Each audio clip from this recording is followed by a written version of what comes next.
بسم اللہ الرحمن الرحیم۔ شروع کرتی ہوں اللہ کے نام سے جو بڑا مہربان اور نہایت رحم کرنے والا ہے۔ جمعہ مبارک۔ اے رب العالمین، ہمیں ہر آنے والے دکھ، تکلیف، ذلت، رسوائی، مصیبت اور پریشانی سے محفوظ فرما، آمین۔ نماز ادا نہ کرنے والا جنت کی ہر نعمت سے محروم رہتا ہے، کیونکہ نماز تو جنت میں داخلے کا پہلا قدم ہے۔ اے اللہ، میری عمر کے ختم ہونے تک میرا رزق کشادہ رکھنا، آمین۔ دن کی روشنی میں رزق تلاش کرو، رات کو اسے تلاش کرو جو تمہیں رزق دیتا ہے۔ امتحان میں نقل کر لو تو امتحانی بورڈ پاس کر دیتا ہے۔ اللہ کی قسم، اپنے پیارے نبی کریم کی نقل کر لو تو اللہ تعالیٰ پاس کر دے گا۔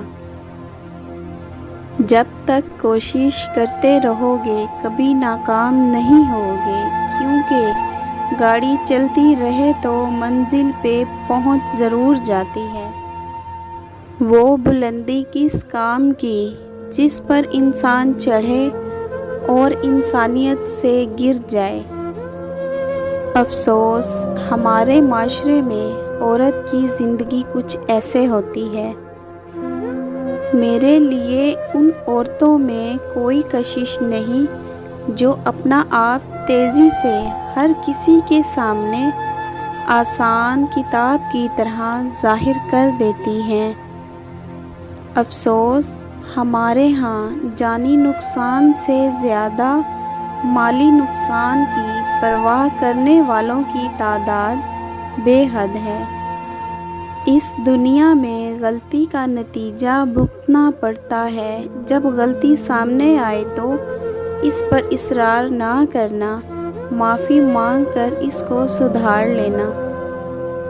کچھ تعلقات چھینک کی طرح ہوتے ہیں، ختم ہوتے ہی شکر الحمدللہ کہنے کا دل کرتا ہے۔ پلاسٹک کے لفافے میں مسور کی دال اہم نہیں، فقیر اور مسکین کے لیے یہ ایک خواب سے کم نہیں۔ اے انسان، ایک دن تجھ سے عطا کی گئی نعمتوں کے متعلق سوال ہوگا، پھر اس روز تم سے شکر نعمت کے بارے میں ضرور پوچھ گچھ ہوگی۔ رزق حلال حاصل کرنے میں مشقت ہو تو برداشت کر لو، اللہ کو بہت پسند ہے۔ حضرت علی رضی اللہ تعالیٰ عنہ سے مروی ہے کہ آپ صلی اللہ علیہ وآلہ وسلم نے فرمایا، حلال کمائی کی مشقت کو اللہ تعالیٰ پسندیدہ نگاہ سے دیکھتے ہیں۔ کسی سے جلن کرو گے تو کچھ نہ پاؤ گے، ہر حال میں اللہ کا شکر کرو گے تو اسے گن نہ پاؤ گے۔ جاہل کی ایک خصوصیت یہ بھی ہے کہ وہ پوری بات سننے سے پہلے جواب دیتا ہے۔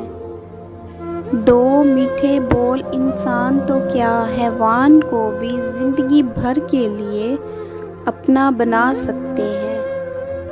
غریبوں کی ہائے اور فارغ لوگوں کی رائے کبھی نہیں لینی چاہیے۔ ہر شخص یہ ثابت کرنے میں مصروف ہے کہ میں تم سے بہتر ہوں۔